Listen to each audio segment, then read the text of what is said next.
Ang awit ni Moises. 15 kabanata. Umawit si Moises at ang mga Israelita ng awit sa Panginoon. Aawitan ko ang Panginoon dahil lubos siyang nagtagumpay. Itinapon niya sa dagat ang mga kabayo at ang mga sakay nito. Ang Panginoon ang nagbibigay sa akin ng lakas at siya ang aking awit. Siya ang nagligtas sa akin. Siya ang aking Diyos at pupurihin ko siya. Siya ang Diyos ng aking Ama at itataas ko siya. Panginoon ang kanyang pangalan, isa siyang mandirigma. Itinapon niya sa dagat ang mga karwahe at mga sundalo ng Faraon.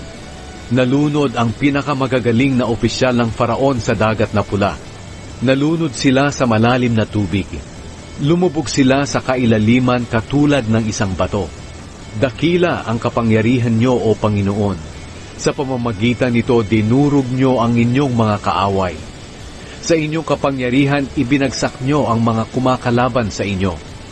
Ipinadaman niyo sa kanila ang inyong galit, na siyang tumupok sa kanila na parang dayami. Sa isang ihip niyo lang, nahati ang tubig. Ang dumadaluyong na tubig ay nahati at tumayo na parang pader.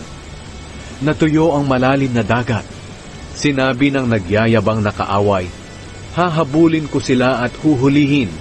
Paghahati-hatiin ko ang kanilang mga kayamanan at bubusugin ko nito ang aking sarili.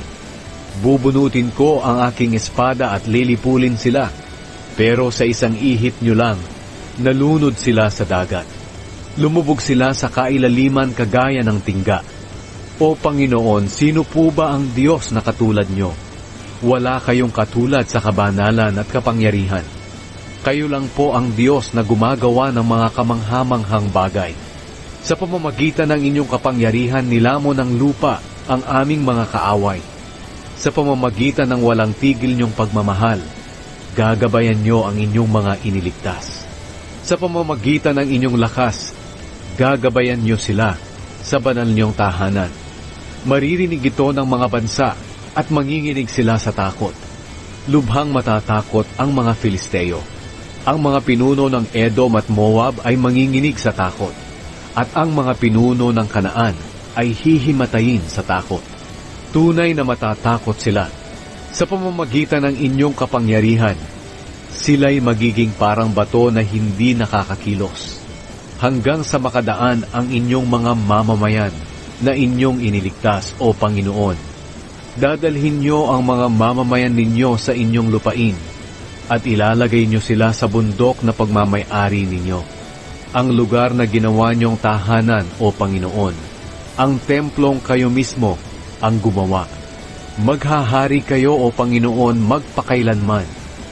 Tinabunan ng Panginoon ng tubig ang mga kabayo, mga karwahe, at mga ngabayo ng Faraon, matapos na makatawid ang mga Israelita sa tuyong lupa sa gitna ng dagat.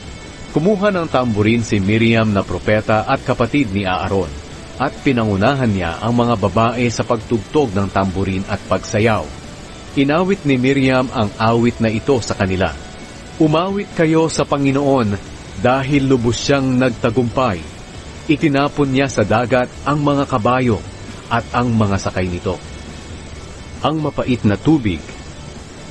At dinala ni Moises ang mga Israelita mula sa dagat na pula, papunta sa ilang ng Shur.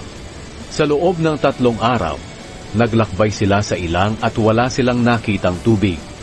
Nang makarating sila sa Mara, nakakita sila ng tubig, pero hindi nila ito mainom dahil mapait. Ito ang dahilan kung bakit Mara ang pangalan ng lugar. Dahil dito, nagreklamo ang mga Israelita kay Moises. Ano ang iinumin natin? Kaya humingi ng tulong si Moises sa Panginoon, at ipinakita ng Panginoon sa kanya ang isang putol ng kahoy. Inihagis ito ni Moises sa tubig at nawala ang pait ng tubig.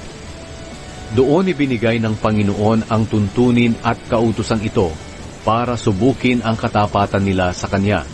Kung susundin ninyo ako ng buong puso, ang Panginoon na inyong Diyos, at gagawa ng mabuti sa aking paningin, at susundin ang aking mga kautusan at tuntunin, hindi ko kayo padadalhan ng mga karamdaman, gaya ng ipinadala ko sa mga Ehipsyo. dahil ako ang Panginoon ang nagpapagaling sa inyo. Dumating sila sa Elim, kung saan may 12 bukal at 70 puno ng palma, at nagkampo sila malapit sa tubig.